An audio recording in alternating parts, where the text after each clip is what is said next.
প্রিয় ছাত্রছাত্রীরা, আজকে আমি যে ক্লাস নিয়ে এসেছি সেটা হলো ক্লাস 12 এর চ্যাপ্টারের নাম কিছুটা এইরকম, ইলেকট্রিক্যাল ইনস্ট্রুমেন্টস অ্যান্ড কারশফস ল। প্রথমত বলি, এই চ্যাপ্টারের নামের মধ্যে অনেক সমস্যা আছে। সমস্যা কি? এই যে স্পেলিংটা তোমরা দেখতে পাচ্ছ, KIRCHOFF, এই স্পেলিংটা হলো কারশফ বা কারচফ বা কিরশফ বা কিরচফ, যা খুশি হতে পারে, স্পেলিং এটাই, এটা মনে রাখতে হবে। কারণ প্রশ্ন দেখে আমরা ঘাবড়ে না যাই, এটা হচ্ছে প্রথম কথা। তারপর যেটা বলবো,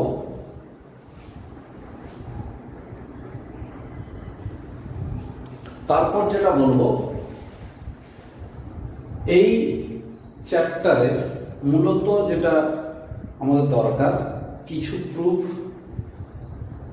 মানে কিছু থিওরিটিক্যাল প্রুফ আছে এবং মূলত অঙ্কের জন্য আছে। তো সবচেয়ে প্রথমে আমরা যেটা শুরু করবো, কারশফের দুটো সূত্র, মানে কারশফস ল। এক নম্বর হচ্ছে কারশফস ফার্স্ট ল বা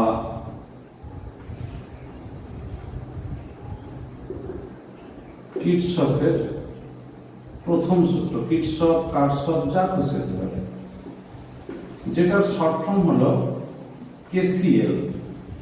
কেন? না, এর ফুল ফর্ম হচ্ছে কারশফস কারেন্ট ল, প্রবাহ মাত্রার সূত্র। কারেন্ট মিন্স প্রবাহ মাত্রা। তো সেই প্রবাহ মাত্রার সূত্রটা কি, সেটা জানতে গেলে আমাকে জানতে হবে যে কোনো সার্কিটের ব্যাপারে। সার্কিট সম্পর্কে আলোচনা করেছিলাম আগের চ্যাপ্টারে। সার্কিট বা বর্তনী যেটাকে আমরা বলি, সেই সার্কিটের যে কোনো একটা জাংশন পয়েন্ট খুঁজতে হবে। যে কোনো একটা পয়েন্ট জাংশন তখনই হবে সেই পয়েন্ট থেকে যদি মিনিমাম, মানে ন্যূনতম, সর্বনিম্ন 3টে শাখা বেরিয়ে যায় বা 3টে রাস্তা বেরিয়ে যায়, তাকে আমরা বলি জাংশন। ঠিক আছে? তাহলে সেই জাংশন বা সংযোগস্থল বা জোড়মুখ, যাই বলি না কেন, সেইখানে আমাদের এই সূত্রটি প্রযোজ্য। তাহলে আমি যদি এইরকম একটা জাংশন আঁকি,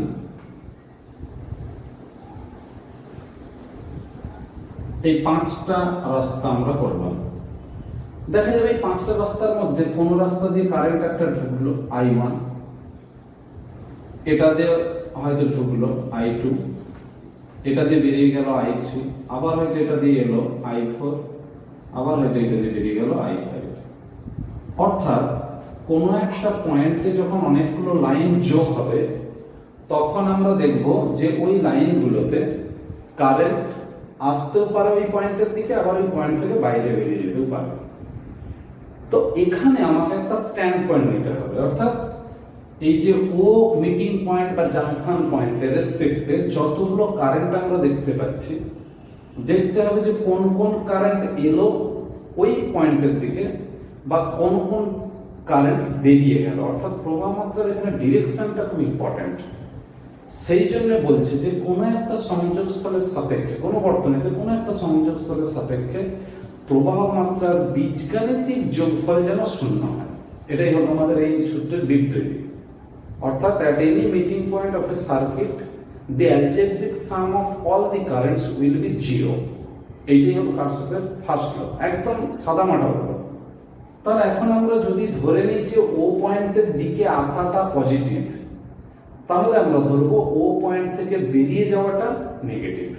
যে কোনো একটা স্ট্যান্ড পয়েন্টে থাকতেই হবে। তাহলে আমি ও পয়েন্টের দিকে আসছে কে একটু দেখে নিই। I1 আসছে, I2 আসছে, ও পয়েন্টের দিকে আসছে। I3 কিন্তু বেরিয়ে যাচ্ছে, সেই জন্য ওটা মাইনাস। I4 আসছে, ওটা প্লাস। I5 বেরিয়ে যাচ্ছে, ওই জন্য এটা মাইনাস। সিম্পল ভাবে ভাবলে এটাই হলো কারশফের প্রথম সূত্র বা কারশফের প্রবাহ মাত্রার সূত্র, যেটাকে শর্টে আমরা বলছি KCL। অর্থাৎ এই 5টা কারেন্টের যোগফল হবে 0। এটাকে আমরা বলবো summation of i is equal two 0। এই ছবি অনুযায়ী আমাদের 5 হবে, 5টার সাম, কিন্তু জেনারেলাইজড আমরা লিখবো কি i দিয়ে দিলাম এখানে i সমান 1 থেকে n, যত খুশি কারেন্ট হতে পারে এখানে n নাম্বার হিসেবে ধরা হলো। এইটা টেকনিকটা আমি আরেকবার হয়তো তোমরা জানো, সামেশন অফ i মানে কারেন্টের সামেশন মানে যোগ হবে, যেখানে কারেন্টের সাফিক্স গুলো চেঞ্জ হবে কিরকম 1 থেকে স্টার্ট হয়ে n পর্যন্ত, অর্থাৎ 1 2 3 4 5 6 করে n পর্যন্ত হবে, এই যোগফলটা হবে 0। এটাই হলো কারশফের প্রথম সূত্র। এবার যেটা আসছে যে এই সূত্র জেনে আমার কি লাগে না, জাংশন মানে সার্কিটটা অনেক জটিল হয়, সেই জটিল সার্কিটে আমরা সিম্পল ভাবে ভাববো, সিম্পল ভাবে ভেবে সেই প্রত্যেকটা পয়েন্টে কারেন্ট কিভাবে ভাগ হচ্ছে এইটা জানতে গেলে কিন্তু আমাদের প্রথম সূত্রটি খুব দরকার। তা এই সূত্রের সাহায্যে আমরা কি পেলাম যে টোটাল কারেন্ট 0, অর্থাৎ কারেন্ট কতটা এলো কতটা গেল এটা 0। তাহলে এখান থেকে আমি বলতেই পারি যে যত পরিমাণ চার্জ এলো তত পরিমাণ চার্জ বেরিয়ে গেল। সেই জন্য এই সূত্রটি কিসের সংরক্ষণ নির্দেশ করে? আধানের সংরক্ষণ, যেটাকে আমরা ইংরেজিতে বলবো conservation of charge, electric charge, আধানের সংরক্ষণ নির্দেশ করে। এই কথাটা আপাতত মনে রাখতে হবে কারশফের প্রথম সূত্রে। আর কিছু এবার অ্যাপ্লিকেশনটা আমরা দেখবো আস্তে আস্তে, কিন্তু প্রথম সূত্রের বিবৃতি একটা ছবি এঁকে বোঝানো হলো, তার সঙ্গে আমরা এটা কিসের সংরক্ষণ নির্দেশ করে এটা মনে রাখলেই হবে। এবার আমরা আসছি কারশফের সেকেন্ড ল।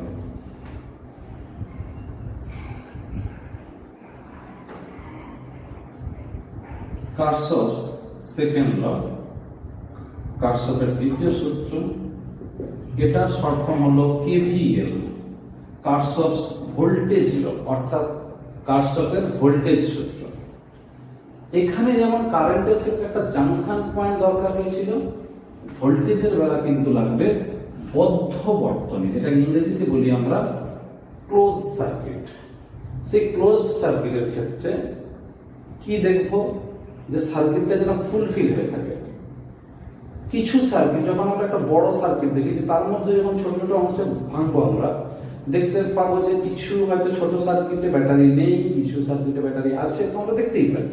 কিন্তু মেনলি যে কোনো একটা বড় সার্কিটে কিছু না কিছু একটা ব্যাটারি থাকবে। তো যাই হোক, সেই ব্যাটারি নিয়ে হোক বা না নিয়ে হোক আমরা সার্কিটটাকে ক্লোজ করতে হবে, এটা যেন মাথায় থাকে, বদ্ধ বর্তনী হতে হবে। সেই বদ্ধ বর্তনীকে আমরা বলবো বিজ্ঞানের ভাষায় বদ্ধ লুপ, মানে ক্লোজড লুপ। লুপ মানে হলো ফাঁস, বদ্ধ, আবদ্ধ শব্দটা। তো আমি যে ছবিটা আঁকছি সেটা আন্দাজে একটা আঁকা, এটা বোঝানোর জন্য আর কিছু না, অনেকগুলো রেজিস্ট্যান্স দিয়ে অনেকগুলো ব্যাটারি দিয়ে আমরা একে একটু বোঝাচ্ছি। ধরলাম এইরকম একটা সার্কিট,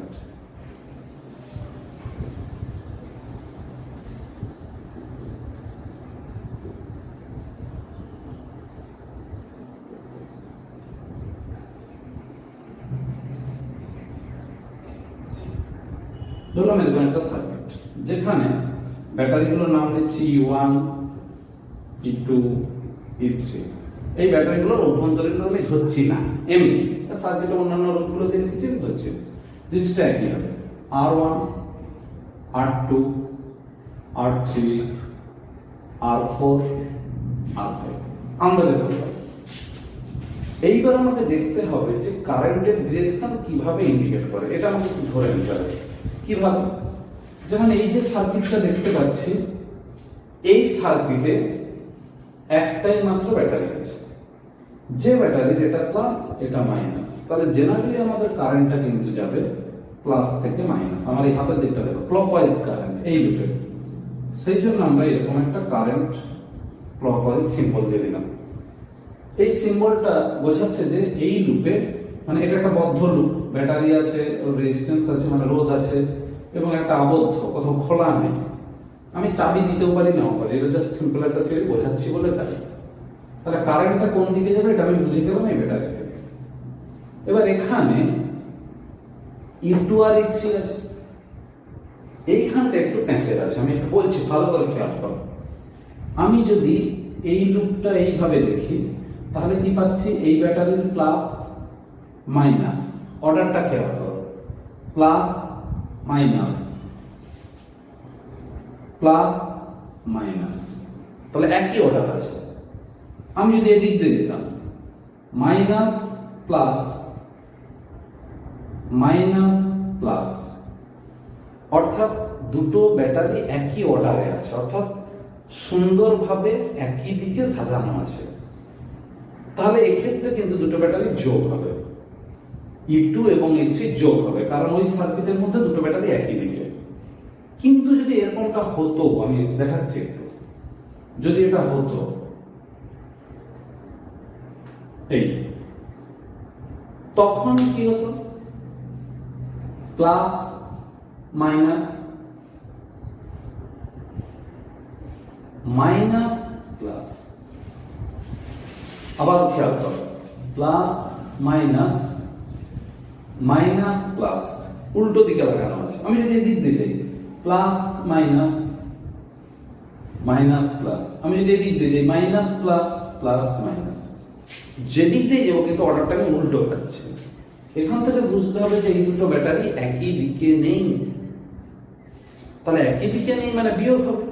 এবার দেখতে হবে যে কে বড়, যদি E2 বড় হয় তাহলে একরকম নিয়ম হবে, যদি E3 বড় হয় তাহলে একরকম নিয়ম হবে। যদি E3 বড় হয় তাহলে কারেন্টটা যাবে এই দিকে, অর্থাৎ অ্যান্টি ক্লকওয়াইজ, আর যদি E2 বড় হয় তাহলে হবে ক্লকওয়াইজ। সেটা ডিপেন্ড করবে, অন্য আর কিছুই না। আমি যখন শেষের সূত্রটা লিখবো তখনই ক্লিয়ার হয়ে যাবে। যদি আমরা E3 কে বড় ধরে নিই এখন আমি জাস্ট লেখার জন্য, তাহলে কি হবে, এই দিক দিয়ে কারেন্ট যাবে, তাহলে অ্যান্টি ক্লকওয়াইজ। আর E2 কে বড় ধরলে হবে ক্লকওয়াইজ, বুঝা গেল ব্যাপারটা? তাহলে আমি E2 কেই বড় ধরছি, এটা জাস্ট আমার হিসাবের জন্য, E2 টা E3 থেকে বড়। তাহলে হিসাব অনুযায়ী কারেন্টটা যাবে এই দিকে, এই কারেন্টের নাম দিলাম I2, ওই সার্কিটে কারেন্টের নাম দিলাম I2। এবার আমরা আসবো যে কারশফের দ্বিতীয় সূত্র কি বলেছে। দ্বিতীয় সূত্রে বলেছে যে কোনো একটা বদ্ধ লুপে, ক্লোজ লুপে, প্রত্যেকটা রেজিস্ট্যান্স মানে রোধ এবং তার মধ্য দিয়ে যে কারেন্ট যাচ্ছে, অর্থাৎ যে প্রবাহ যাচ্ছে, সেই কারেন্ট এবং রোধের গুণফল, ঠিক আছে? তাহলে যতগুলো রোধ থাকবে ততগুলো তার সঙ্গে কারেন্ট, প্রত্যেকটা রোধের মধ্যে দিয়ে কারেন্ট যাবে, না গেলে জিরো ধরবো, আলটিমেট আমরা যে না গেলে হচ্ছে যাবে। তাহলে প্রত্যেকটা রোধ এবং তার মধ্য দিয়ে যে প্রবাহ, এইভাবে অনেক রোধ আছে, তাহলে তাদের এই গুণফলগুলো অনেকগুলো বেরোবে। সেই গুণফলগুলোর বীজগাণিতিক সমষ্টি, অর্থাৎ প্রবাহ এবং রোধের গুণফল যতগুলো বেরোবে তাদের আবার বীজগাণিতিক সমষ্টি, সেটা ওই বদ্ধ লুপে মোট বা লব্ধি যে তড়িৎচালক বল পাবো তার সঙ্গে সমান। সেটা একই দিকে থাকলে যোগ হবে, উল্টো দিকে থাকলে বিয়োগ হবে, এই হচ্ছে ফ্যাক্টর। তাহলে আমি আরেকবার ফাইনালি বলছি, কোন একটা বদ্ধ লুপে যতগুলো রোধ থাকবে সেই রোধ এবং সেই রোধের মধ্য দিয়ে প্রবাহ, যেটাকে আমরা বলি সংশ্লিষ্ট প্রবাহ, ঠিক আছে? সেই প্রবাহ এবং রোধের গুণফল এর বীজগণিতিক সমষ্টি, মানে যতগুলো প্রোডাক্ট আসবে তাদের আবার অ্যালজেব্রিক সাম করতে হবে, বীজগাণিতিক সমষ্টি নিতে হবে। কার সঙ্গে সমান? ওই লুপে যতগুলো ব্যাটারি চলতে থাকবে তাদের ইএমএফ এর মানে তড়িৎচালক বলের বীজগাণিতিক সমষ্টির সমান। এই হলো কারশফের দ্বিতীয় সূত্র। তাহলে আমরা দ্বিতীয় সূত্র এই লুপটাতে একটু লাগিয়ে দেখি, প্রথম লুপে। তাহলে এটা হচ্ছে ফার্স্ট লুপ,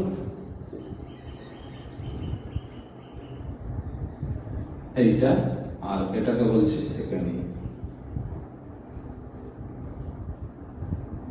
তাহলে ইন ফার্স্ট লুপ, প্রথম লুপে কি হবে, আমরা R1 থেকে শুরু করি। তাহলে R1 এর সঙ্গে গুণ হবে I1 প্লাস R2 সঙ্গে গুণ হবে I1 প্লাস R3 সঙ্গে গুণ হবে I1 প্লাস ওই সার্কিটে আবার R4 আছে, এই R4 এর মধ্যে দিয়ে যে কারেন্টটা এটা আমাকে ঠিকঠাক ভাবে নিতে হবে। কিরকম? এই R4 এর মধ্যে দিয়ে I1 কারেন্ট এদিকে যাচ্ছে আর I2 কারেন্টটা এদিকে আসছে। ভালো করে একটু ছবিটা দিকে দেখাও। R4 রেজিস্ট্যান্সের মধ্য দিয়ে মানে রোধের মধ্য দিয়ে I1 নিচের দিক আর I2 টা উপরের দিক। তাহলে I1 নিচে আর I2 টা উপরে, উল্টো দিক। সেই জন্য আমরা লিখব I1 মাইনাস I2। এখন প্রশ্ন আসতে পারে যে কে বড়, আমরা বুঝবো কি করে? আমরা প্রথম লুপটাকে প্রাধান্য দিচ্ছি, ফার্স্ট লুপ। সেই জন্য আমরা ধরে নেব যে I1 টা পজিটিভ, I2 টা নেগেটিভ। কারণ আমরা প্রথম লুপটাকে নিয়ে বিচার করছি, ওই লুপের কারেন্টকে প্রাধান্য দিতে হবে। এই হলো আমাদের চারটে যে রেজিস্ট্যান্স ছিল R1, R2, R3, R4, তার মধ্য দিয়ে কত কত কারেন্ট যাচ্ছে সেটা আমরা হিসাব করে ফেললাম এবং তাদের গুণ করে দিয়ে তাদেরকে যোগও করে দিয়েছি। এই যে প্লাস মাইনাস, প্লাসও হতে পারে, এটা মাইনাসও হতে পারে, এইটাকে বলছিলাম অ্যালজেব্রিক সাম, বীজগাণিতিক যোগ। যাই হোক, এই যোগফলটা কার সমান সমান হবে? ওই লুপের মোট ব্যাটারি, ওই লুপে মোট ব্যাটারি আছে একটা, তাহলে ওইটার সমান সমান। এইটা একটা ইকুয়েশন পাওয়া গেল। এটাই হলো কারশফের দ্বিতীয় সূত্রের বিবৃতির ছবির সাহায্যে বোঝানো। তাহলে কি বলেছিল বিবৃতিতে? যে কোন একটা বদ্ধলুপে যতগুলো রোধ আছে সেই রোধ মানে রেজিস্ট্যান্স এবং তার মধ্য দিয়ে যে প্রবাহ প্রবাহিত হচ্ছে, অর্থাৎ ওর মধ্য দিয়ে যার যার মধ্য দিয়ে যত যত কারেন্ট ফ্লো হচ্ছে, সেই কারেন্ট এবং এই রেজিস্ট্যান্সের প্রোডাক্টের বীজগাণিতিক যোগফল মানে অ্যালজেব্রিক সাম কার সঙ্গে সমান হচ্ছে ওই লুপে থাকা টোটাল ইএমএফ এর সঙ্গে সমান। তাহলে সেম কনসেপ্টটা সেকেন্ড লুপে আমি লিখছি, তোমরাও একটু সঙ্গে সঙ্গে করো।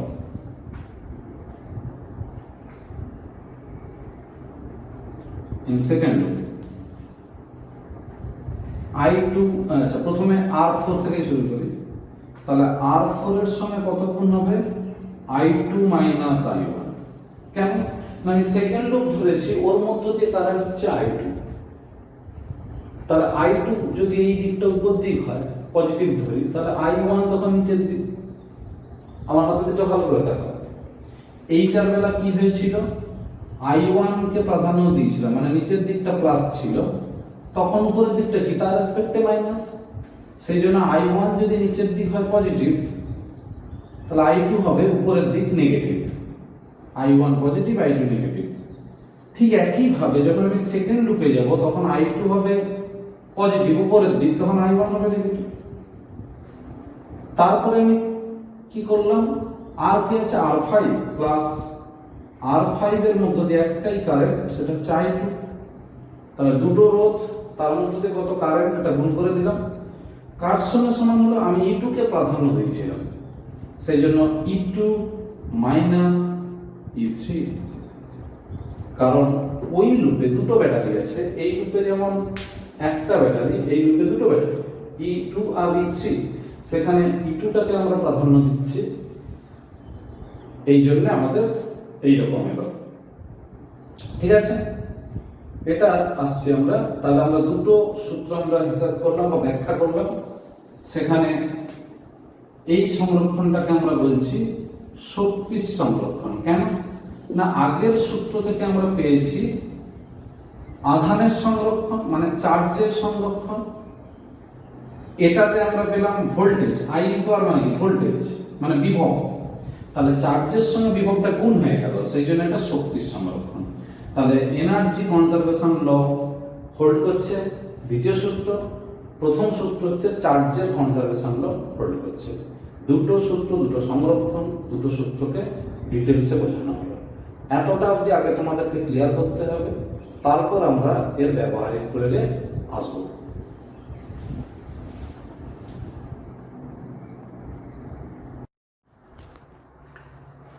এবার আসছি, এই যে দুটো সূত্র আমরা শিখলাম, কারশফের প্রথম সূত্র এবং দ্বিতীয় সূত্র, এরা কোনো একটা সার্কিটে যে কোনো জটিল অঙ্ক সমস্যা মানে একটা প্রবলেমকে সলভ করতে গিয়ে, অঙ্কটাকে সমাধান করতে গিয়ে আমাদের কিন্তু কাজে লাগবে।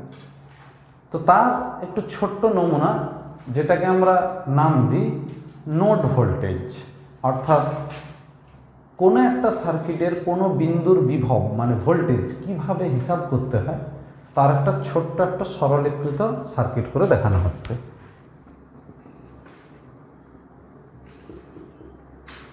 এইটা হলো প্রথম লয়ের অ্যাপ্লিকেশন, ফার্স্ট ল। কীরকম, এ একটা পয়েন্ট, তারপর একটা ব্যাটারি আছে, এই ব্যাটারিটার আমরা ইএমএফ যা খুশি দিতে পারি। এখানে একটা বি পয়েন্ট, তারপর একটা রেজিস্ট্যান্স আছে, এখানে একটা সি পয়েন্ট, এটা আমরা ধরতেই পারি। এই ব্যাটারিটা ধরলাম 5 ভোল্ট।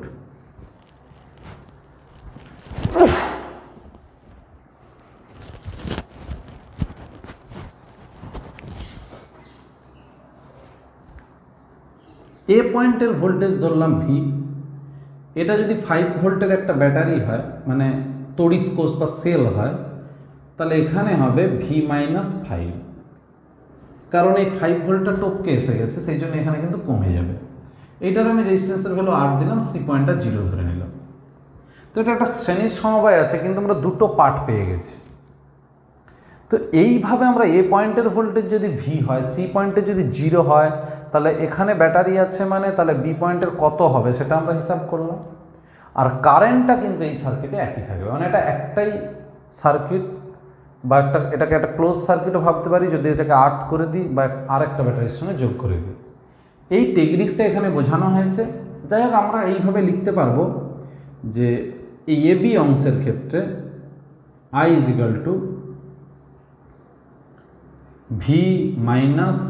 V-5 বাই এর ইএমএফ, সরি এর ইন্টারনাল রেজিস্ট্যান্স মানে অভ্যন্তরীণ রোধ স্মল আর ব্যাটারির, এটার ক্ষেত্রে ওটাই হবে V-5 -0 পুরোটা বাই আর। এই হলো টেকনিক, এই টেকনিকে আমাকে যেতে হবে। ঠিক আছে, তাহলে আই বা প্রবাহ হিসাব করতে গিয়ে এবং কোন পয়েন্টের ভোল্টেজ কত এটা হিসাব করতে গিয়ে আমরা এই টার্মটা ইউজ করলাম, নোড ভোল্টেজ। এবার যেটা আসছি যে সেকেন্ড লো তাহলে কোথায় অ্যাপ্লাই করবো না, সেকেন্ড লো অনেক জায়গাতে। কীরকম, ধরো কোনো একটা জটিল সার্কিট, সেই সার্কিটের অনেকগুলো ছোট ছোট ছোট ছোট অংশ, ক্লোজড লুপ বা বদ্ধ লুপ। একটা বদ্ধ লুপে বা ক্লোজড লুপে ওই দ্বিতীয় সূত্র এবং প্রথম সূত্র তো থাকছেই তার সঙ্গে, দুটোকে অ্যাপ্লাই করে আমাকে ছোটো ছোটো ইকুয়েশন তৈরি করতে হবে, এবং সেখান থেকে যেটা অজানা রাশি বা আননোন কোয়ান্টিটি সেটাকে সলভ করে আমাকে বের করতে হবে। সেটা একটা দুটো অঙ্ক করলেই বুঝতে পারবো। আমি তো এই চ্যাপ্টারের পর আবার তো অঙ্ক দেবো প্র্যাকটিস করার জন্য, সেই অঙ্কে যখন দেবো তখন কিন্তু ক্লিয়ার হয়ে যাবে। বোঝা গেছে ব্যাপারটা? হ্যাঁ, এখন ওই যে পদ্ধতি, মানে একটা বড় সার্কিটের মধ্যে অনেক ছোট ছোট ছোট ছোট অংশ ভাগ করে আমরা সেখানে কারশফের দ্বিতীয় সূত্র বা সেকেন্ড ল ইউজ করে আমরা কাজগুলো করি, এটার নাম কিন্তু বলেছে মেশ অ্যানালিসিস, মানে যেটাকে বাংলায় বলে জালিকা বিশ্লেষণ। অর্থাৎ যে জালের ছোট ছোট ফাঁস হয় একটা জালের মতো অংশের, সেই রকমই একটা বড় সার্কিটের ছোট ছোট ফাঁস ধরে ধরে বা লুপ ধরে ধরে আমাকে কাজটা করতে হবে, এই জন্য এই প্রসেসটা বলা। এবার আমরা এই যে দুটো সূত্র পড়লাম, এর অ্যাপ্লিকেশান একমাত্র অঙ্ক, আমরা সেটা পরে পাবো। এখন আমরা একটা নতুন অংশে যাব যার নাম হচ্ছে হুইটস্টোন ব্রিজ। এই যে ইলেকট্রিক্যাল ইনস্ট্রুমেন্ট বলা ছিল ওর মধ্যেই আসে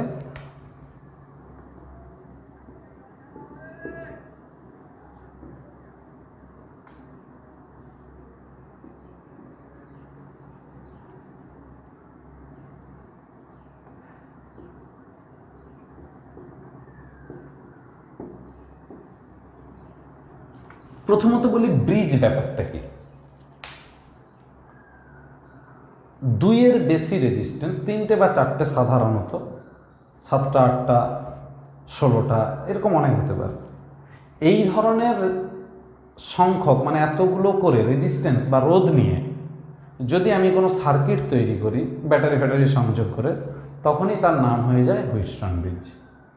তো এত কথা না বলে তোমাকে যেটা মনে রাখতে হবে, যে হুইটস্টোন ব্রিজ যেটা আঁকবো এখন পুরো ওটাকেই মুখস্থ রাখতে হবে।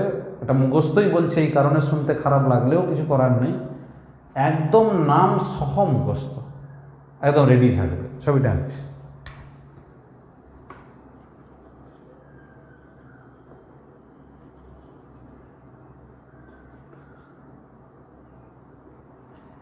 এর নাম পি কিউ আর এস। প্রথমত বলি যে প্রথম যখন তোমরা আঁকতে যাবে ভুল হয়ে যায় কোনটা, আমি বলি পি কিউ আর এস লেখা হয়ে যাবে না, মনে রাখতে হবে পি কিউ আর এস, এটাই কারেক্ট। আর কি মনে রাখবো, এটা এ, এটা বি, এটা সি, এটা ডি, একদম এই পয়েন্টই মনে রাখতে হবে। তারপরে কি মনে রাখবো, এ এবং সি এর মধ্যে একটা ব্যাটারি যোগ হবে, একটা চাবি যোগ হলো, মানে কি যেটাকে আমরা বলি, আর একটা ব্যাটারি ই। এর অভ্যন্তরীণ রোধটা আমরা এই মুহূর্তে অ্যাভয়েড করছি, কিন্তু আমরা নিলেও নিতে পারি। বি এবং ডি এর মধ্যে থাকবে গ্যালভানোমিটার, জি দিয়ে লেখা হলো। অনেকের মনে হবে যে এটা সার্কিট হয়ে গেছে, কিন্তু না, এই কারেন্টের চিহ্ন যতক্ষণ না দেব আই, ততক্ষণ এটা কমপ্লিট নয়। সেই আই কারেন্ট এদিকে ভাগ হবে, এদিকে ভাগ হবে, এদিক এরকম ভাগ হয়ে আবার আসবে, আই হয়েই আসবে। একটু আমরা ভাগটা আলোচনা করছি প্রথমে। তো তার আগে বলবো এটাই হচ্ছে হুইটস্টোন ব্রিজ। এই বর্তনী আমাকে রেডি রাখতে হবে, একদম মেমোরাইজ করে নিয়ে। এবার আসছি আমরা এই যে আই কারেন্ট, এই কারেন্টের এই বরাবর যদি I1 কারেন্ট যায় এবং এই দিকে যদি I2 কারেন্ট যায়, তারপরের ঘটনাটা কি ঘটবে, এই I1 কারেন্ট এখান থেকে কিছুটা ভাগ হবে। জাস্ট ধরছি একটু, আমি আবার মুছে দেবো। যদি এটা দিয়ে আইজি যেত তাহলে এটা দিয়ে কত যেত, I1 মাইনাস আইজি, কারণ I1 কারেন্ট এই দিকে এসেছিল, তার একটা পার্ট যদি আইজির মধ্য দিয়ে মানে গ্যালভানোমিটারের মধ্য দিয়ে চলে যায়, তাহলে বাকি পার্ট থাকে কত, I1 মাইনাস আইজি। ঠিক একইভাবে এই দিকে যদি I2 কারেন্ট যায়, তাহলে ওদিক থেকে যে আইজিটা এসেছিল সেটা যোগ হবে এখানে, তাহলে I2 প্লাস আইজি হবে, I2 প্লাস আইজি হবে। এইটা আর এইটা যোগ হয়ে গেলেই তো আবার আই হবে।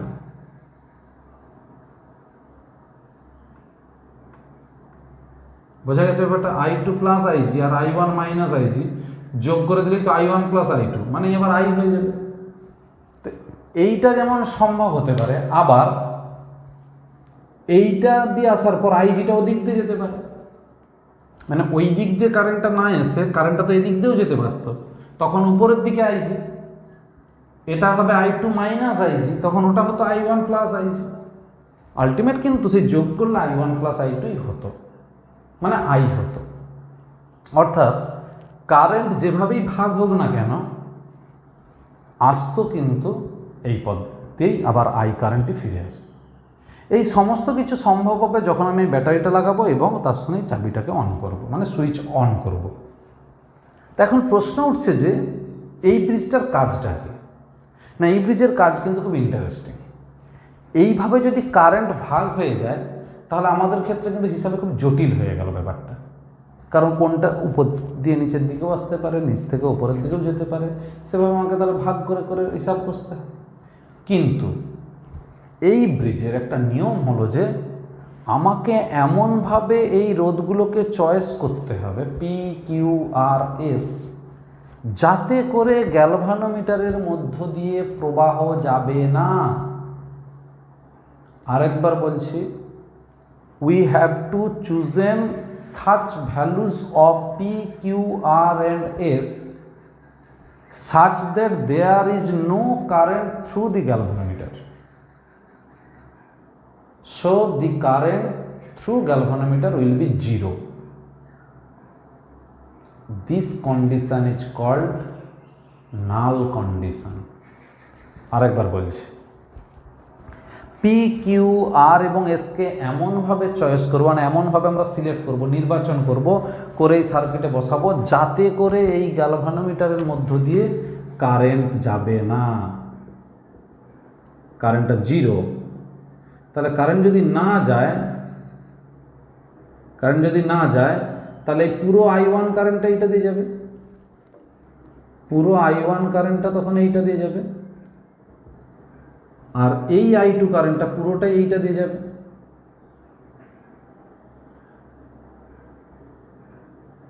এই আই হিসাবে বেরিয়ে আসবে। এই যে আইজি যখন 0, আইজি মানে গ্যালভানোমিটারের মধ্য দিয়ে কারেন্ট,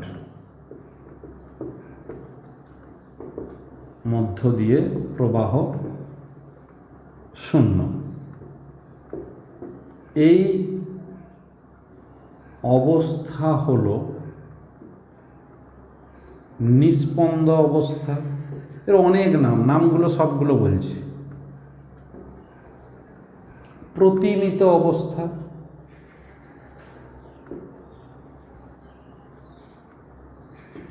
তৌল অবস্থা,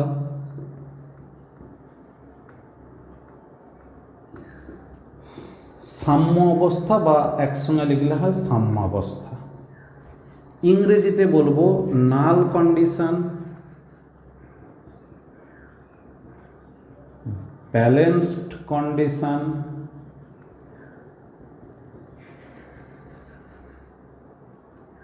আর এটাকে আমরা বলবো ইকুইলিব্রিয়াম কন্ডিশন।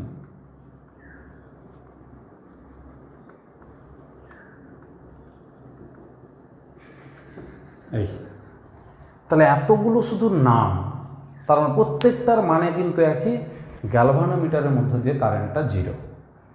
এবার এখন প্রশ্ন এলো যে তাহলে কোন শর্তে হবে, মানে PQRS কিভাবে নির্বাচন করতে হবে, সেটাই হলো আমাদের একটা ইম্পর্টেন্ট প্রমাণ, অর্থাৎ প্রুফ। সেটাতে এবার আসছে।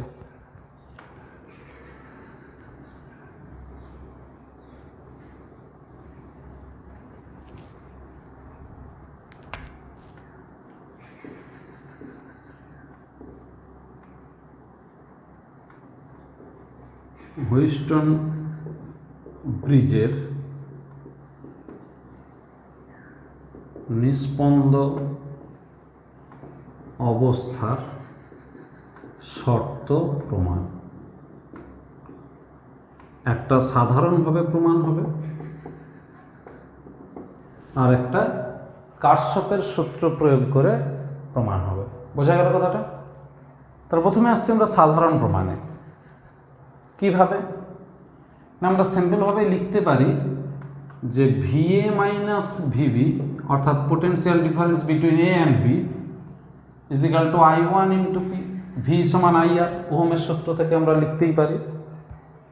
ঠিক একইভাবে আমরা লিখবো আরেকটা, VA মাইনাস VD সমান I2 into R, VB minus VC সমান হবে I1 into Q, VD minus VC সমান I2 ইন্টু S। এই চারটে যে সাইড বলবো আমরা, এটা হুইস্টন ব্রিজের যে এইগুলোকে চারটে সাইড বা আর্ম বলে, মানে চারটে বাহু, সে প্রত্যেকটা বাহুতে আমরা ওহমের সূত্র অ্যাপ্লাই করলে এটা লিখতে পারি। এবার আমরা যদি এই লাইনটা বরাবর দেখি, তাহলে আমরা দেখবো যে VB minus VD is equal two 0 into G। গ্যালভানোমিটারের রোধটা আমরা G ধরলাম, তাহলে 0 ইন্টু G মানে 0, তাহলে VB সমান VD। যদি আমরা এই VB সমান VD এখানে বসাই, তাহলে আমরা পরিষ্কার লিখতে পারবো। দেখো একটু ভালো করে, VB আর VD যদি সমান লিখি, তাহলে অতএব I1P is equal two I2R। তাহলে এখান থেকে I1 বাই I2 হলো R বাই P। ঠিক একইভাবে আমরা যদি এই দুটোতে লিখি, তাহলে হবে I1Q is equal two I2S। এখান থেকে পাবো I1 বাই I2 সমান S বাই Q। এই দুটোকে সমান করলে আবার হবে R বাই P সমান S বাই Q, और P by Q is equal to R by S।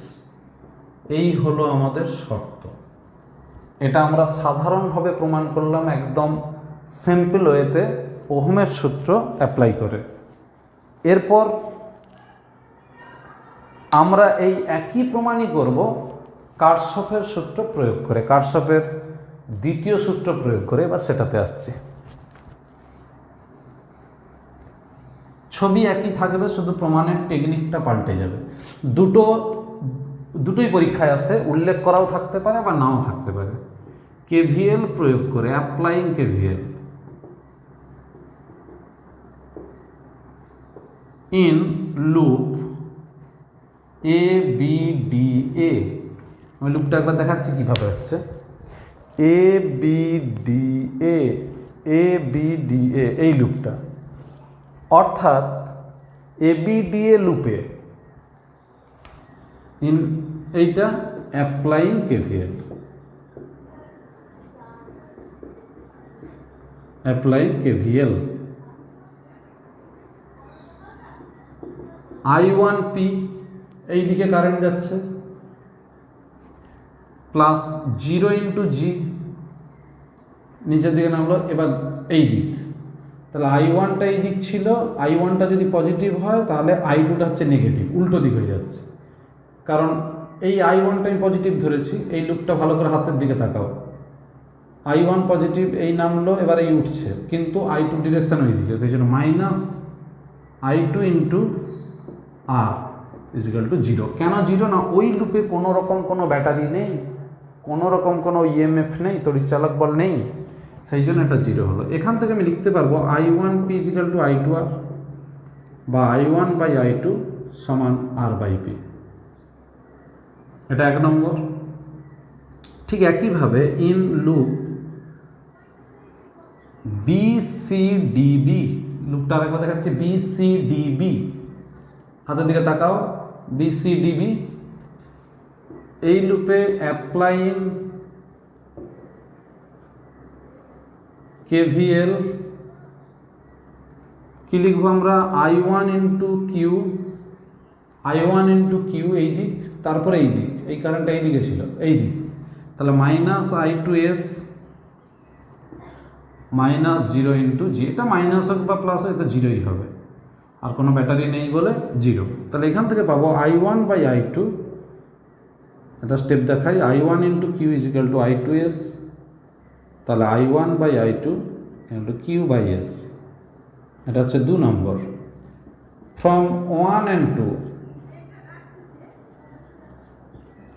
1 আর 2 থেকে আমরা কি লিখব, R by P is equal to Q by S সমান হবে পি বাই কিউ সমান আর বাই এস।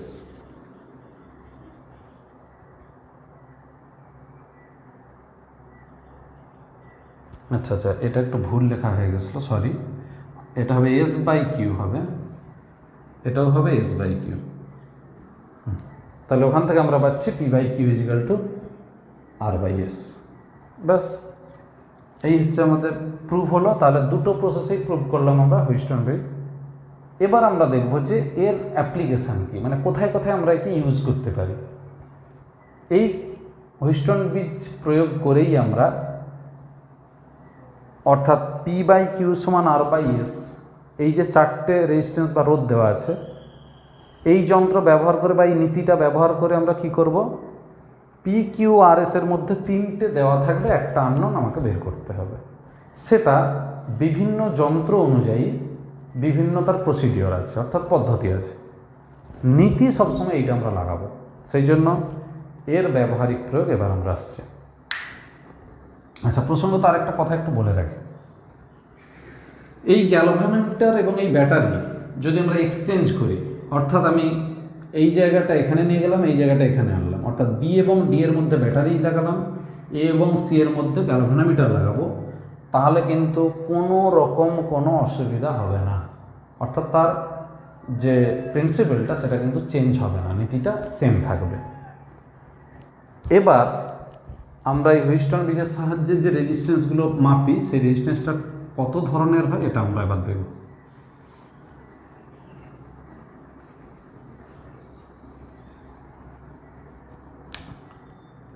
আচ্ছা, ইউজিং হুইটস্টোন ব্রিজ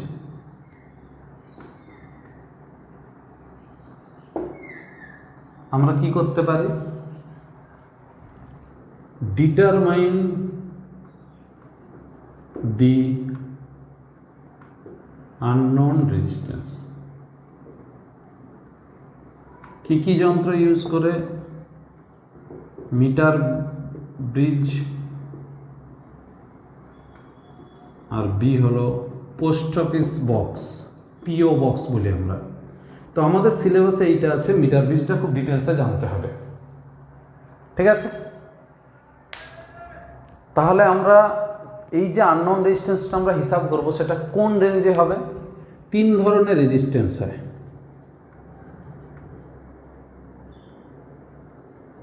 লো রেজিস্ট্যান্স, এটা রেঞ্জ হচ্ছে 1 ওহম টু আচ্ছা লেস দেন 1 ওহম, 1 ওহম।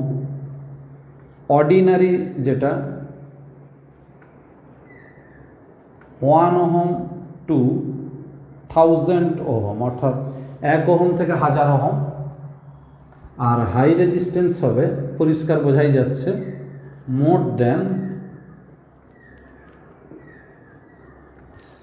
আচ্ছা আমরা কিন্তু হিসাব করব এইটা, আমরা অর্ডিনারিটাই হিসাব করব, আন্ডারলাইন করে দিলাম। কিন্তু এই রেঞ্জটা মনে রাখতে হবে। তোমাকে কোশ্চেন দিতে পারে যে আমরা হুইস্টন ব্রিজের সাহায্যে বা মিটার ব্রিজের সাহায্যে আমরা যে রেজিস্ট্যান্স মাপি সেটা কী ধরনের রেজিস্ট্যান্স, তখন বলতে হবে যে অর্ডিনারি রেজিস্ট্যান্স বা সাধারণ মানের রোধ। এটাকে বলে নিম্নমানের রোধ, এটা সাধারণ মানের রোধ, এটা হচ্ছে উচ্চমানের রোধ। আমরা এই 3 ধরনের মধ্যে শুধুমাত্র অর্ডিনারিটাই আমরা মাপতে পারি। এবার প্রশ্ন আসছে যে কেন আমরা এই হুইস্টন ব্রিজটা ইউজ করব? হুইস্টন ব্রিজ ইউজ করে আমরা যখন রোধ নির্ণয় করছি, এটা তো অন্যভাবেও আমরা হিসাব করতে পারতাম। রোধ নির্ণয়ের জন্য আমাদের যেটা একদম কমন সূত্র সেটা হচ্ছে ওহমস ল।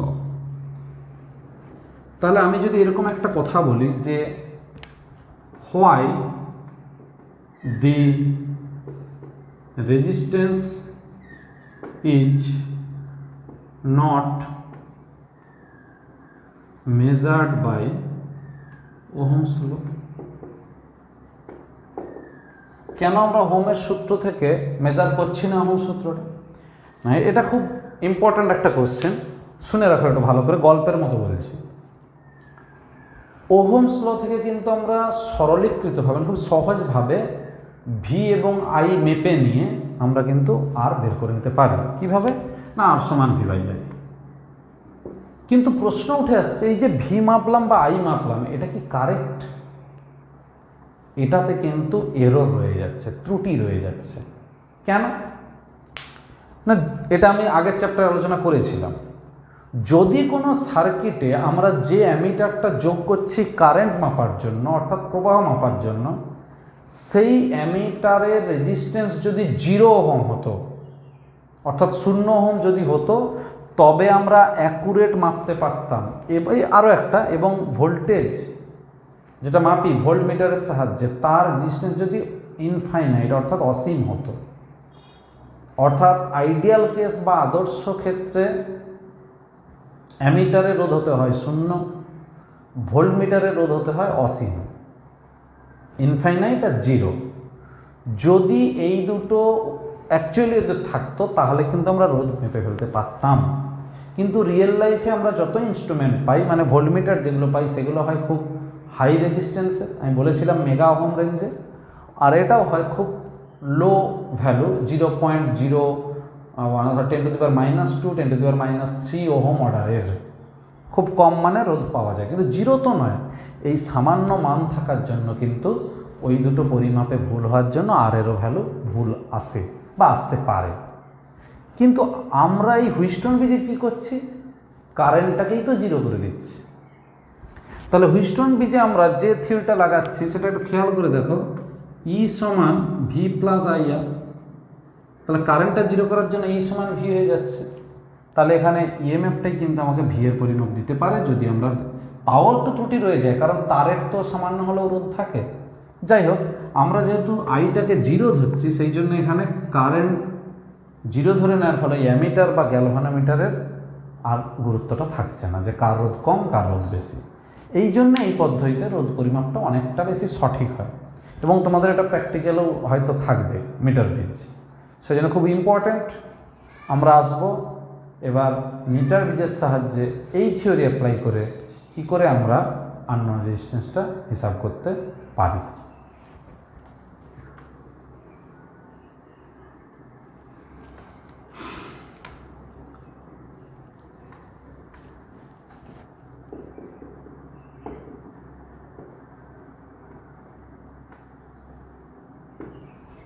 প্রথমত বলি নামটা কেন এইরকম। একটা 1 মিটার দণ্ডের তার নেওয়া হয় এরকম, তার মানে একটা রড বা দণ্ড নেওয়া হয়, তার বলাটা ভুল, একটা দণ্ড নেওয়া হবে যার দৈর্ঘ্য হচ্ছে 1 মিটার, 1 মিটার মানে হচ্ছে 100 সেমি, 100 সেন্টিমিটার লেন্থের। ক্লিয়ার? প্রথমত আমাকে কিন্তু এই 4টে রেজিস্ট্যান্স লাগবেই, একটা আমরা বের করবো ঠিকই, 4টে রেজিস্ট্যান্স লাগবেই। সেটা কিভাবে পাবো? এই রড বা দণ্ডটাকে ভেঙে আমাকে বের করতে হবে পি কিউ। সেটা কতটা পি কতটা কিউ আমিও জানি না।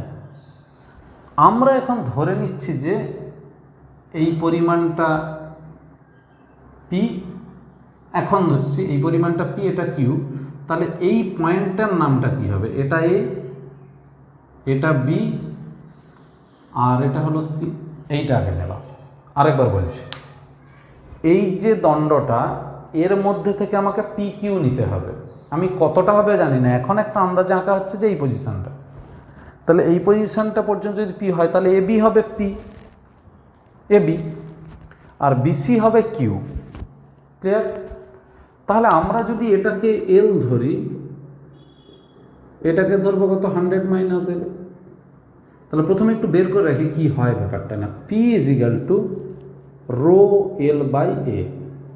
এটাও ছিল কোএফিসিয়েন্ট অফ রেজিস্টিভিটি বা রোধাঙ্কের একটা সূত্র। কিউ ইজ ইকাল টু হবে rho 100 minus L by A. এখান থেকে আমরা হিসাব করে রাখলাম একটু, পি বাই কিউ হবে এল বাই 100 মাইনাস এল। এটা আমাদের হিসাব থাকলো। এবার আমি এই জায়গাটা মুছে দেবো। এবার যেটা আসছে, তাহলে আমার এ পয়েন্ট পেয়ে গেছি, পি কিউটা পেয়ে গেছি, এটা পি ধরছি, এটা কিউ ধরছি। এইটাই যে হবে এটা কীভাবে সেটা শেষে বলবো, কিন্তু আমি বলছি যে এই রডটা থেকে আমি পাবো পি কিউ। আমি খুব সিম্পলভাবে বলছি ব্যাপারটা, যেটাকে আমি মাপবো সেই আননোন রেজিস্ট্যান্স বসবে এইখানটায়। এটা হচ্ছে আমার আননোন রেজিস্ট্যান্স, মানে অজানা মানের রোধ যেটা, সেটা এখানে বসলো। এটাই হচ্ছে আমাদের এস, উপরটাই লিখছি, এটাই হলো আমাদের এস। তাহলে আর বাকি থাকলো এইখানে, এইখানটায় একটা থাকবে 0 to 5000 ওহম और 0 to 10,000 ওহম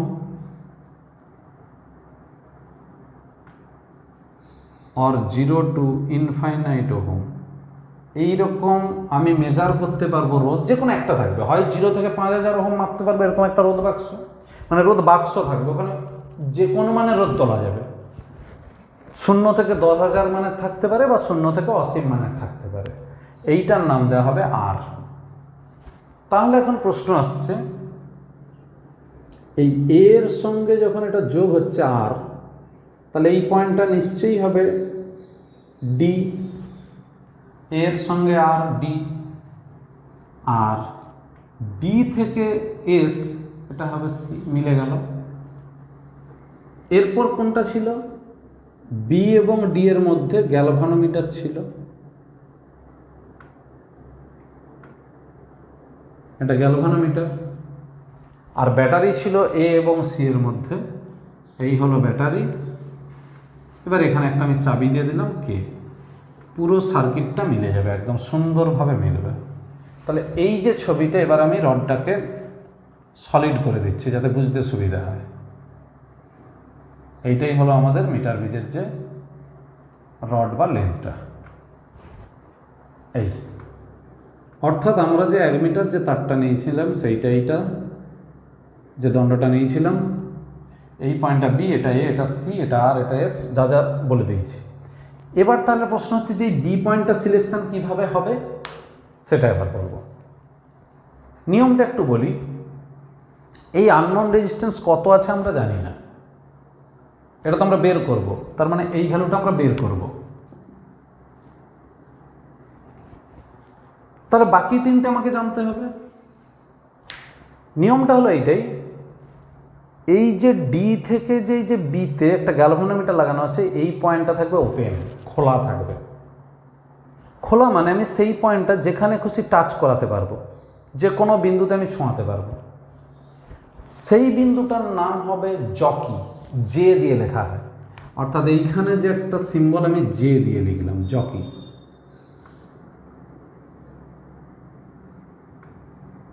এই জকি পয়েন্টটা আমি যেখানে খুশি টাচ করাতে পারি, অর্থাৎ স্পর্শ করিয়ে দেবো। যে পয়েন্টে এখন বি পয়েন্ট, যেটা মুভেবল পয়েন্ট, একটা চলনক্ষম একটা বিন্দু যাকে বলবো। অ্যাকচুয়ালি এটা একটা প্র্যাকটিক্যাল, এটা একটা ইনস্ট্রুমেন্ট, যন্ত্রটা নিয়ে একটু অসুবিধা হবে, তার মধ্যেও তোমাকে বুঝতে হবে থিওরি, কিছু করার নেই। আর প্র্যাকটিক্যাল রুমে গিয়ে কিন্তু যন্ত্রটা যখন হাতে নাতে দেখবে তখন ক্লিয়ার হবে, একটু খটোমটো লাগবেই, তবু একটু বোঝো, অসুবিধা নেই খুব একটা। তাহলে আমার কাজ যেহেতু এস বের করা, প্রথমে কাজ হবে আর যে কোনো একটা মান তুলে নেওয়া, 50, 60, 180, যা কিছু একটা মান তুলে নেওয়া আন্দাজ করে, 1 থেকে 1000-এর মধ্যে অবশ্যই তুলে নিলাম। আমি ধরলাম যে কোনো একটা ভ্যালু তুললাম 50। তাহলে সেই 50 তুললে দেখতে হবে যে কোন জায়গাটায় নিয়ে গেলে গ্যালভানোমিটার যে যোগ আছে তার কাঁটার বিক্ষেপ হবে না। কাঁটার বিক্ষেপ হবে না মানে তাহলে আমরা কীভাবে বুঝবো? প্রথমে জকিটাকে একদম এই ধারে রাখো, দেখবে গ্যালভানোমিটারের কাঁটাটা এই দিকে ছিটকে যাচ্ছে খুব জোরে। তারপরে ওই জকিটাকে তুলে নিয়ে গিয়ে আবার এই প্রান্তে রাখা হলো, তখন দেখা যাবে যে কাঁটাটা ওই দিকে ছিটকে যাচ্ছে। তখন আমার কাছে ক্লিয়ার কনসেপ্ট আসবে যে তাহলে মাঝে কোথাও না কোথাও কাঁটাটা এইরকম হবে। অর্থাৎ গ্যালভানোমিটার কাঁটাটা এইরকম দেখতে, জাস্ট এইটা গ্যালভানোমিটার, এরকম একটা কাঁটা থাকে, এগুলো সব দাগ কাটা থাকে। তাহলে যখন গ্যালভানোমিটার এইরকম থাকবে তখন সেটা হচ্ছে নাল পয়েন্ট, তার নিস্পন্দ। তাহলে গ্যালভানোমিটার কাঁটাটা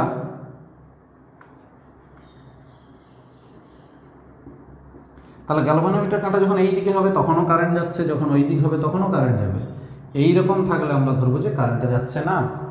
সেই জন্য প্রথমে এই জকি পয়েন্টকে এই বিন্দুতে স্পর্শ করাবো, তারপর জকি বিন্দুকে এই বিন্দুতে স্পর্শ করাবো। যদি দেখি যে এই দিকে স্পর্শ করানোর সময় প্রবাহটা এই দিক, ওই দিকে স্পর্শ করানোর সময় প্রবাহটা ওই দিক, তাহলে মাঝামাঝি থাকলে প্রবাহটা হচ্ছে না, সেই জন্য সেটাই হলো নিস্পন্দ বিন্দু বা নাল কন্ডিশনের কারেন্ট। তো যাই হোক, তাহলে আমি এখানে ধরো 50 তুলেছি, আর দেখলাম যে এই অবস্থানে জকিটা রাখতেই গ্যালভানোমিটার কাঁটাটা বিক্ষেপ শূন্য হয়ে গেছে। তাহলে আমার অ্যান্সার হলো ওটাই। তাহলে আমি এল পেয়ে গেলে তো 100 - এল পেয়ে যাব। এবার আমার তাহলে ফর্মুলাটা কী ছিল? ফর্মুলাটা ছিল এটাই, P/Q = R/S। তাহলে S সমান হবে কত? R × Q/P। R × Q/P মানে 100 - L/L। অর্থাৎ আমি এই আর এর জায়গাতে ওই 50 বা 60 যেটা তুলেছিলাম সেটা বসিয়ে দেবো। এল কোন বিন্দুতে টাচ করাতে 0 হলো সেই এলটা বসালেই তো আমি এস পেয়ে যাব। তাহলে এটাই হলো required formula in metre bridge. অর্থাৎ মিটার ব্রিজের সাহায্যে আমি কী করে আননোন রেজিস্ট্যান্স বা অজানা রোধ হিসাব করব সেটা কিন্তু আমরা এখান থেকে পেয়ে যাব। এখন প্রশ্ন আসছে যে তাহলে আমি মিটার ব্রিজের সাহায্যে কি পারলাম না? খেয়াল করো, আমরা কিন্তু নিম্নমানের রোধ মাপতে পারিনি, আমরা উচ্চমানের রোধ মাপতে পারছিলাম না। কেন? সেই ব্যাখ্যাটা এবার হবে। ঠিক আছে, আমি হেডিংটা করে বলছি।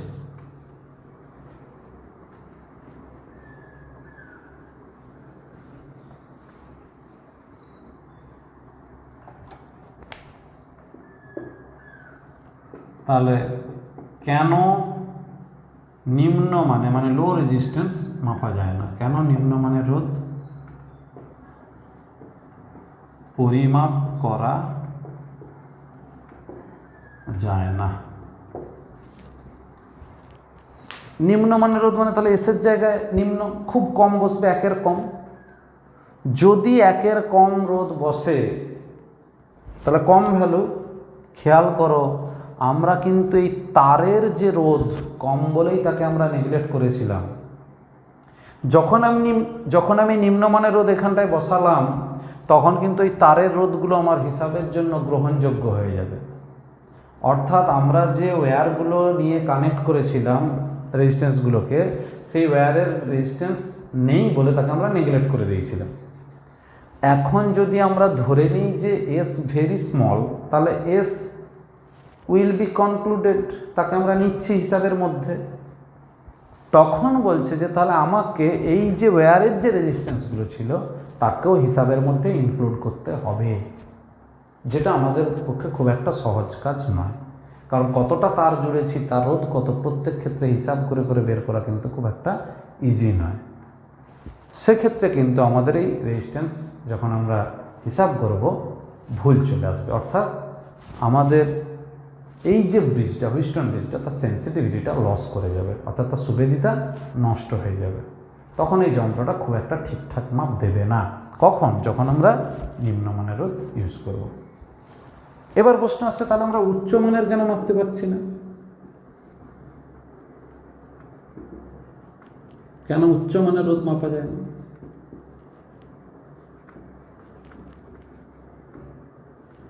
আমি এসের জায়গায় খুব হাই রেজিস্ট্যান্স বসিয়ে দিলাম, খুব হাই, উচ্চমানের, 1000-এর বেশি।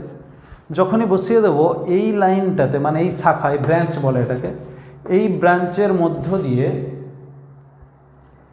কারেন্টটা খুব লো যাবে। তাহলে একটা ব্রাঞ্চে কারেন্ট খুব লো, আরেকটা ব্রাঞ্চ দিয়ে কারেন্ট খুব হাই যাবে, তখনও কিন্তু এই ব্রিজের সেন্সিটিভিটি লস করবে, অর্থাৎ ব্রিজের সুবিধা কিন্তু নষ্ট হবে। সেই জন্য তখনও যে রিডিংটা আমরা নেব, এসের ভ্যালু যেটা পরিমাপ করব, এটা কিন্তু 100% কারেক্ট হবে না, তাতে ভুল এসে যাবে। এই অ্যাভয়েডগুলো করতে হয় বা এই জিনিসগুলো খেয়াল রাখতে হয়। সেই জন্যই বলা হয়েছে যে নিম্নমানের রোধ এবং উচ্চমানের রোধ কোনোটাই মাপা যাবে না। ঠিক আছে, এই গেল আমাদের মিটার ব্রিজ। এরপর আমাদের আরেকটা ইনস্ট্রুমেন্ট আছে যার নাম হচ্ছে পোটেনশিওমিটার। পোটেনশিওমিটার থেকে থিওরি পারপাসে প্রুফ আছে এবং অঙ্কটঙ্কও আছে।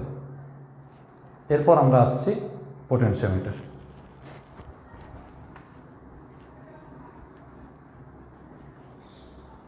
আমরা একটা পার্থক্য পড়েছিলাম অনেক দিন আগে, যে পোটেনশিওমিটারের সাহায্যে তড়িৎচালক বল মাপা যায় কোষের, আর ওই ভোল্টমিটারের সাহায্যে বিভব প্রভেদ মাপা যায়, পোটেনশিওমিটার। তো এর মূল কাজ তড়িৎচালক বল মাপা হলেও এর কিন্তু অনেক কাজ আছে, আমরা একটা একটা করে কাজ আসবো। তার আগে বলে এই পোটেনশিওমিটার যন্ত্রটি কেমন দেখতে একটু বলে রাখি। যেটা আমরা 1 মিটার রড দেখলাম, পোটেনশিওমিটার এরকম একটা পাটাতন থাকে, বিভিন্ন কানেকশন থাকে এইরকম করে। তো তারটা থাকে এইরকম, এইভাবে থাকবে, কটা? 10টা।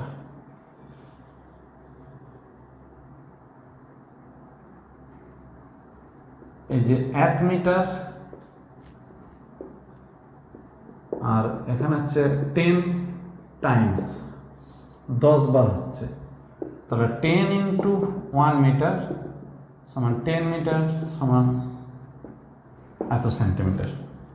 এই হলো লেন্থ, যেটাকে আমরা ধরবো capital L, length of the wire, length of the whole wire, full wire লিখে দিলাম। পুরো তারটা দৈর্ঘ্য কিন্তু এইটা, এইভাবে যন্ত্রটা থাকে। কিন্তু আমরা আঁকবো না এরকমভাবে, আমরা পুরো রেজিস্ট্যান্স, মানে পুরো তারটাকে একটা লম্বা করেই আঁকবো।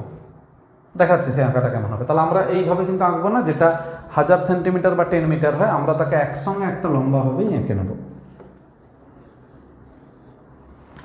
তাহলে আমরা যেটা আঁকছি এটা এ,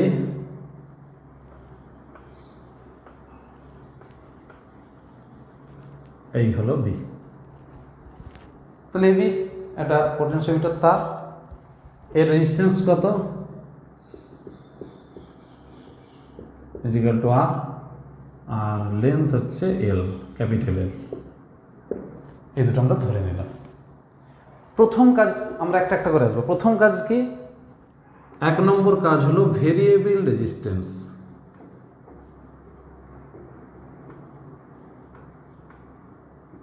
অর্থাৎ পুরোটা রেজিস্ট্যান্স আমরা পেয়ে গেছি কত? Capital R. আমরা যদি এতটা কাজে লাগাই কোনো একটা সার্কিটে, তাহলে তার রেজিস্ট্যান্স কম হবে। এতটা হলে আরেকটু বাড়বে, এতটা হলে আরেকটু বাড়বে, পুরো তার টানলে সব থেকে বেশি হবে। তাহলে আমরা যেমন যেমন লেন্থ নেব তেমন তেমন তার কিন্তু রেজিস্ট্যান্স পাবো। যদি আমরা ধরি যে আমরা এত দূর পর্যন্ত লেন্থটা নিচ্ছি, যে পয়েন্ট এইটা হলো এল, তাহলে আমরা লিখতেই পারি যে resistance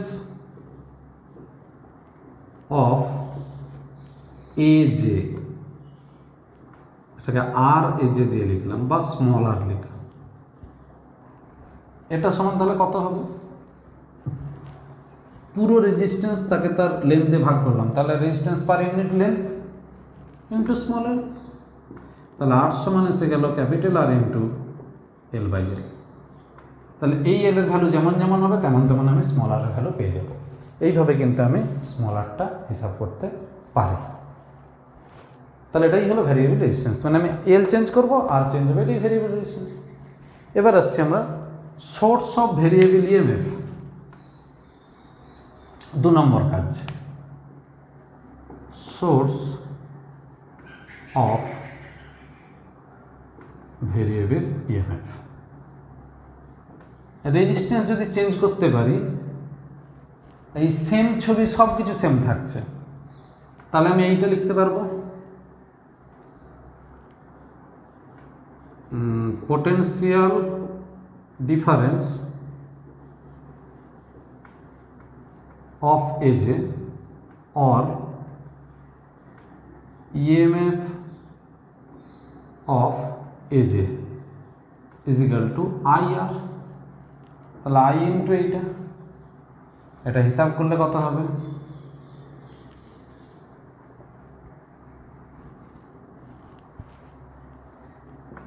I into R into small L by L. এই I ইন্টু আর মানে কি?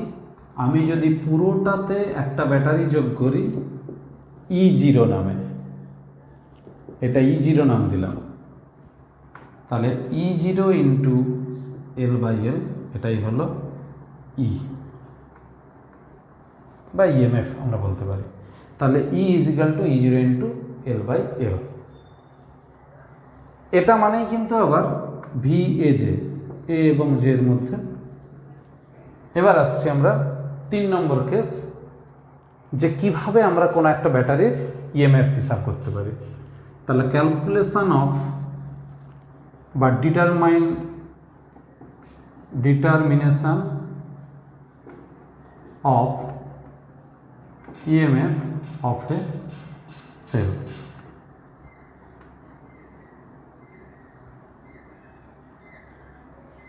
এটার জন্য এবার আমাকে কি করতে হবে? এটার জন্য যে কাজটা, এই যে জকিটা, এই জকির সঙ্গে আমি জুড়ে দেবো একটা, একটু উপরের দিকটা লিখে দিচ্ছি, এটাই তো জকি পয়েন্ট ছিল। এই জকির সঙ্গে আমরা জুড়বো একটা ব্যাটারি। কেন? প্রশ্ন আসবে যে কেন, ইডেসটা কত না, এই ব্যাটারিটার ইএমএফ আমরা জানতে চাই, এটা জিজ্ঞাসা চিহ্ন দিলাম। ওই ব্যাটারিকে এই সার্কিটের সঙ্গে আমরা যোগ করে দিলাম, তাহলে ব্যাটারি একটা কারেন্ট পাঠাবে I1, সেই কারেন্ট হবে I1 হবে, আচ্ছা আমি আই ড্যাশ দিয়ে লিখি, এটা আই ড্যাশ করে দিই, মিল থাকবে, তাহলে E dash I dash. I dash equal to হবে ভি এ জে, মানে এ এবং জে এর মধ্যে যেটা potential difference V A J by resistance, এইটা মানেই হলো ই ড্যাশ বাই আর, এটা থাকলো। ঠিক এই কারেন্টটা যখন ওই দিক থেকে যে কারেন্টটা আসবে আই, তার সঙ্গে যদি সমান হয়ে যায়, তাহলে আই ইজ ইকুয়াল টু কি হবে? E0 by capital R. তাহলে when I is equal to I dash, then the current through galvanometer, তার মানে এখানে একটা গ্যালোভানোমিটার লাগাতে হবে।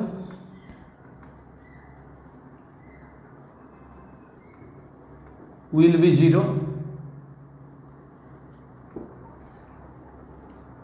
তাহলে এটাই হলো আমার যে রিকোয়ার্ড কন্ডিশন, অর্থাৎ আমাকে যে শর্তটা নিতে হতো কি গ্যালভানোমিটারের মধ্যে দিয়ে কারেন্টটা 0, তাহলে এই দুটো কারেন্ট যদি সমান হয়ে যায় তাহলে 0 হয়ে যাবে।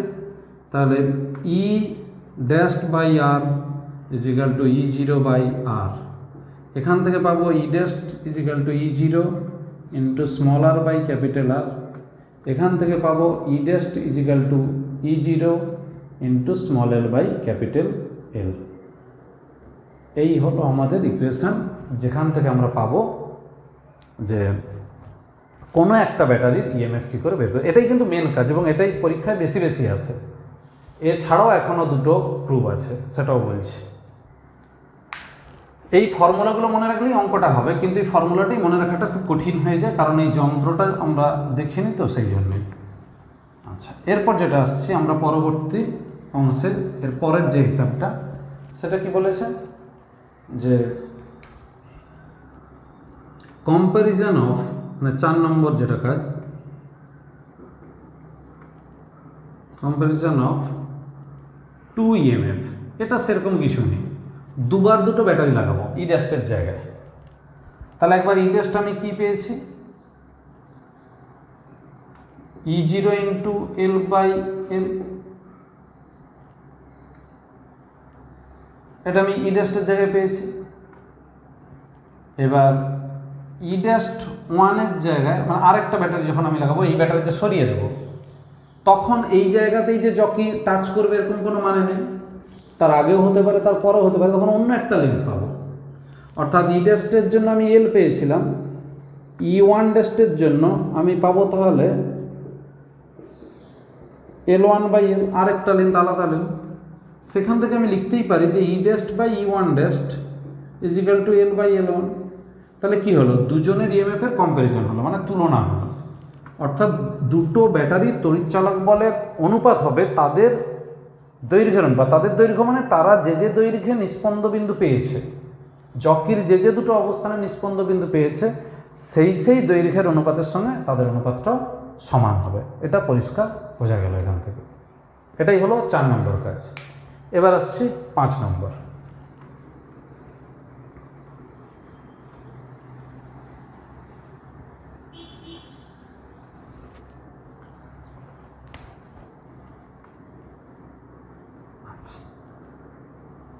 পাঁচ নম্বরের বেলা এর হেডিংটা কি বলেছে না, ডিটারমিনেশন অফ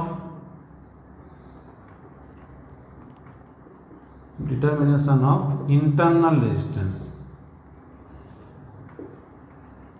এগুলো খুব সিম্পল ভাবে ভাবতে হবে, বইতে ক্লিয়ার করে বলা নেই, কিন্তু কোনো বইটাতে ঠিকঠাকভাবে বলা নেই। এখানে যেটা বলছে একদম ভালো করে খেয়াল করো, বইটা পড়ে বুঝতে পারলে ভালো। একটু জটিলভাবে বলা আছে, মানে প্রথমটা ইচ্ছা হবে না পড়তে, তারপর একটু মন দিয়ে দেখলে বুঝতে পারবে। যেটা বলছিলাম ডিটারমিনেশন অফ ইন্টারনাল রেজিস্ট্যান্স, তাহলে কার ইন্টারনাল রেজিস্ট্যান্স হবে, ওই ব্যাটারিটার। তাহলে এই ব্যাটারিটার আমি এখন ধরবো ইএমএফ ই, আর একটা ইন্টারনাল রেজিস্ট্যান্স হচ্ছে আর। ক্লিয়ার? তাহলে যখন এই ব্যাটারিটার যোগ থাকবে তখন তো আমরা পেয়ে গেছি ই সমান E0 into L by L, এটা আমরা পেয়ে গেছি। এবার বলছে যে আমি আর একটা অন্যরকম সার্কিট করব। কীরকম? তাহলে ফার্স্ট কেস, এটা আর বলছি না, এটা রিপিট করছি না, কিন্তু এটা তোমাকে রিপিট করতে হবে পরীক্ষায়। ফার্স্ট কেস, যখন আমি এই সার্কিটটা পাচ্ছি ই সমান E0 L by L, if we connect capital R as external resistance, অর্থাৎ আমি যদি একটা বাহ্যিক রোধ যোগ করি বা বহির্বর্তনীতে একটা রোধ যোগ করি ক্যাপিটাল আর এই ব্যাটারির সঙ্গে সমান্তরালে, তখন ছবিটা কি হবে? তখন ছবিটা হবে এইরকম। এই একটা ক্যাপিটাল আর যোগ করলাম,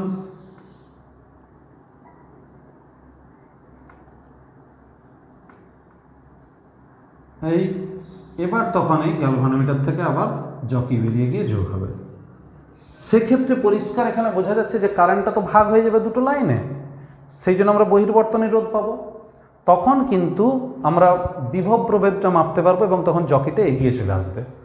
এখন তাহলে ছবিটা কি হবে? এখন ছবি হবে এতটা জকি এবং এটা আসছে এল ড্যাস্ট। তাহলে এখন আমরা কি লিখবো? ভি, কারণ এখন আর ই লিখতে পারবো না, এখন তো আর এর দুপাশের বিভব প্রভেদ মাপা হবে। তখন E zero into L dashed by L, যেখানে এল ড্যাস্ট লেস দেন এল। তাহলে কাটাকাটি করলে হবে ভি বাই ই, মানে একটাকে একটা দিয়ে ভাগ করে দিলাম, হবে এল ড্যাস্ট বাই এল, ভি এর জায়গায় আই আর, এটা হবে আই ইন্টু আর প্লাস আর, এটা হবে এল dashed by L, I I কেটে গেল, আর প্লাস আর বাই আর সমান এল বাই এল ড্যাস্ট। এখান থেকে পাবো R is equal to R into L by L dashed minus one. এই হলো ফর্মুলা। অর্থাৎ আমরা কত রোধ যোগ করেছি সেটা আমরা বসাবো এইখানে। দুবার যে হিসাবটা করেছি, একবার এই রোধ যোগ না করে আর একবার এই যোগ করে দুটো দৈর্ঘ্য পেয়েছি। এলটা আগেকার কেস যখন আমি ক্যাপিটাল আর যোগ করিনি, আর এল ড্যাশটা হচ্ছে পরের কেস যখন আমি ক্যাপিটাল আর যোগ করেছি। এই দুটো লেন্থের ভ্যালু বসাবো, মানে দৈর্ঘ্যের মান বসাবো। এই ফর্মুলা বসালে আমরা অভ্যন্তরীণ রোধ বা ইন্টারনাল রেজিস্ট্যান্স পেয়ে যাব। লাস্ট একটা কেস, এটা বইতে উল্লেখ করা আছে, এটা অবশ্য নতুন করে কোনো প্রুফের দরকার নেই। বলেছে যে আমরা যে কোনো সার্কিটের যে কোনো দুটো পয়েন্টের মধ্যে পোটেনশিয়াল ডিফারেন্স কী করে পাবো, সেটা যদি 6 নম্বর বলি, তাহলে determination of potential difference between two points of an external circuit.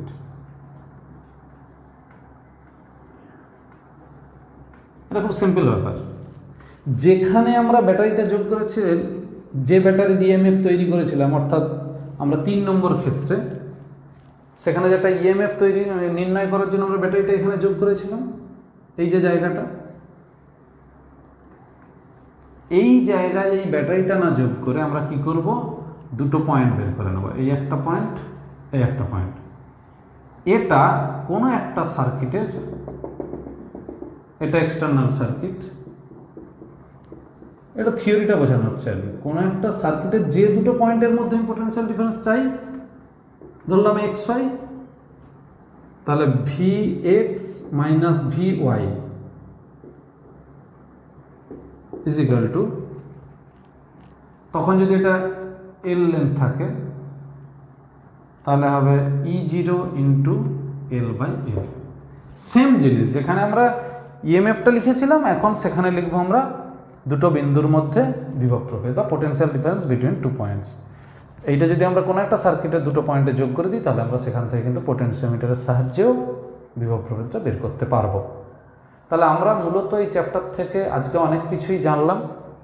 কারশফের দুটো সূত্র, মিটার ব্রিজ, হুইটস্টোন ব্রিজের ডিটেলস এবং পোটেনশিওমিটার ব্রিজের ডিটেলস। এবার বলবো পরীক্ষায় কী আসে প্রুফ। পোটেনশিওমিটারের প্রুফ আসে যেটা ইএমএফ ক্যালকুলেশন, কম্প্যারিজন এবং ইন্টারনাল রেজিস্ট্যান্স। 3টে প্রুফ রেডি রাখতেই হবে। হুইটস্টোন ব্রিজের প্রুফটা রেডি রাখতেই হবে। তারপরে অঙ্ক বা শর্ট কোশ্চেন টাইপের কনসেপ্ট, আর দুটো সূত্রের বিবৃতি অর্থাৎ স্টেটমেন্ট আছে, দুটো সূত্রে 2 নাম্বার, এক এক করে। এই হলো এই চ্যাপ্টার। এই চ্যাপ্টারটা একটু অন্য ধরনের, একটু প্র্যাকটিক্যাল বেস। যন্ত্র হাতে থাকলে খুব সুবিধা হতো, যতটা পারলাম বোঝালাম।